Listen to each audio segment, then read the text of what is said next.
everything we've got right now is covered through here.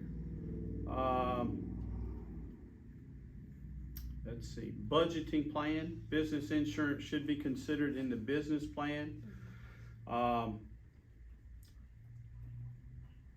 If you don't have the insurance budgeted into the business plan, you're definitely not going to have a lawsuit scheduled into it, because there's a lot more expenses when it comes to that.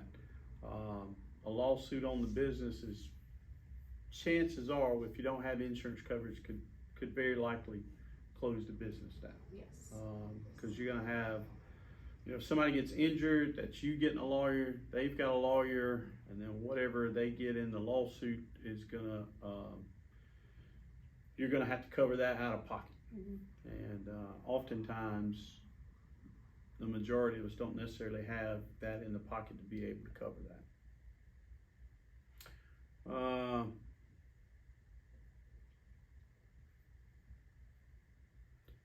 So it talks a little bit more about some employee practice liability insurance, the EPL. You kind of spoke a little bit about some of that, I think, a while ago. I think so.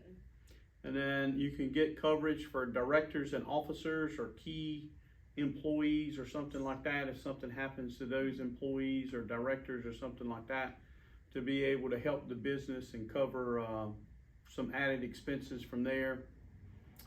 Business continuation, we touched on that a little bit earlier too. If for some reason your business, people can't get to you anymore, or something happened that shut the business down for a period of time.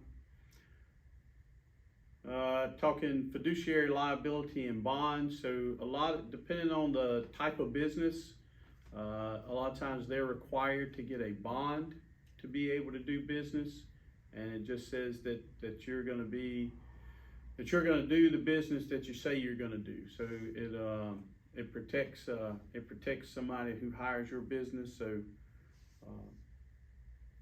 I see a lot of that with like contractors. Yep. Or people who maybe like renovate your home, plumbers, electricians, people like that.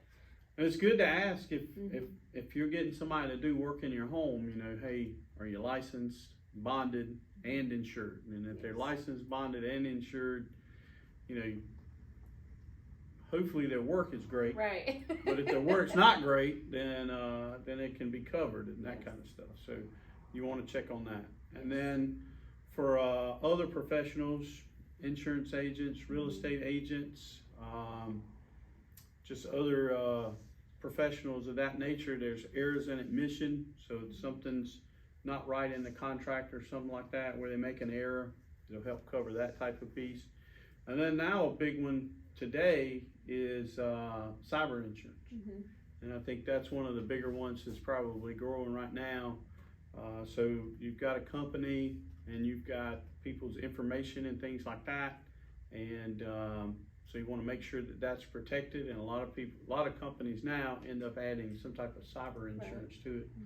And to make sure that people can't get the confidential information of your clients and things like that. Especially if you have like a website where they can buy stuff off of.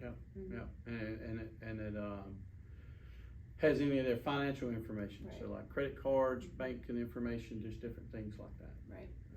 I think our bank told us the other day that bank fraud is up like 200 and something percent this year or something like that. And it was some ungodly amount. So.